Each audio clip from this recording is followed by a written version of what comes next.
Assalamualaikum warahmatullahi wabarakatuh. Perkenalkan, nama saya Yola Eka Oktarina Brusmiring dengan NPM 2008260100. Baik, di sini saya akan mempresentasikan tugas mind map saya untuk blok Basic System Organ of Special Cell Reproduction and Urinary Tract atau blok BSO2. Pada mind map saya mengambil judul Sistem Orbital, di mana terdapat beberapa bagian penting pada sistem orbital. Yang pertama yaitu dimulai dari anatomi mata. Pada anatomi mata ini terdiri dari beberapa bagian penting. Yang pertama ada superciliaris atau alis, di mana bagian ini merupakan bagian organ mata yang ditumbuhi rambut halus di sisi superior sebagai pelindung bulbus oculi atau bola mata dan sebagai kosmetik. Kemudian yang kedua ada palpebra atau kelopak mata. Pada palpebra ini dia terbagi menjadi palpebra superior sisi atas dan juga palpebra inferior atau sisi bawah.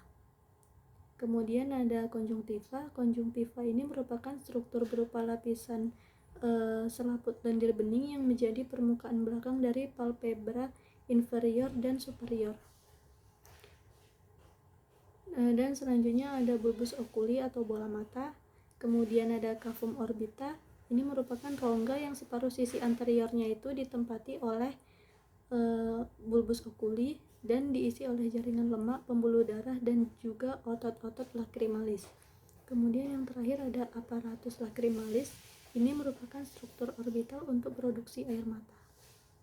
Kemudian yang kedua ada pembuluh darah dan vena pada bagian organ orbita. Yang pertama, di sini saya akan membahas bagian arteri, di mana arterinya ini merupakan arteri optalmika yang merupakan cabang dari arteri karotis internal. Kemudian untuk bagian venanya, ini ada vena optalmika superior dan vena optalmika inferior, di mana kedua vena ini langsung bermuara ke dalam sinus cavernosus. Kemudian ada media refraksi, di mana media refraksi itu terdiri dari 4. Yang pertama kornea, yang kedua aqueous humor. Aqueous humor ini merupakan cairan yang mengandung sedikit albumin mengisi belakang kornea. Kemudian yang ketiga itu ada lensa. Lensa ini terletak di antara iris dan corpus vitreum. Dan yang terakhir ada corpus vitreum. Dan untuk selanjutnya yaitu ada persarafan pada bagian organ orbita. Yang pertama ada nervus opticus. Ini merupakan nervus kedua, fungsinya untuk menggerakkan sebagian besar otot mata. Kemudian ada nervus trochlearis. Ini merupakan nervus keempat, fungsinya untuk menggerakkan beberapa otot pada mata.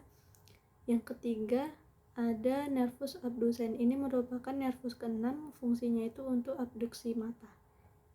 Kemudian selanjutnya ada struktur otot penggerak bola mata. Yang pertama ada musculus rectus superior dan inferior, di mana fungsinya untuk menggerakkan bola mata ke atas dan ke bawah.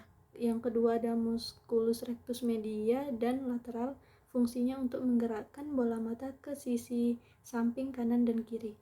Dan yang terakhir ada musculus obliquus superior dan inferior, fungsinya itu untuk memutar bola mata agar bidang visual tetap pada posisi tegak. Dan yang terakhir di sini ada proses fisiologi penglihatan. Pada proses fisiologi penglihatan ini yang pertama yaitu sumber cahaya itu masuk ke mata melalui kornea, kemudian melewati pupil yang lebarnya diatur oleh iris dan akan dibiaskan oleh lensa. Setelah dibiaskan oleh lensa, maka akan terbentuk bayangan di retina yang bersifat nyata, terbalik, dan diperkecil. Kemudian setelah itu sel-sel batang dan sel kerucut ini akan meneruskan sinyal cahaya melalui saraf optik. Kemudian otak akan membalikkan lagi bayangan yang terlihat di retina dan hasil akhirnya itu objek terlihat sesuai dengan aslinya. Baik, pada mind map sudah saya cantumkan referensi yang saya gunakan. Sekian presentasi dari saya.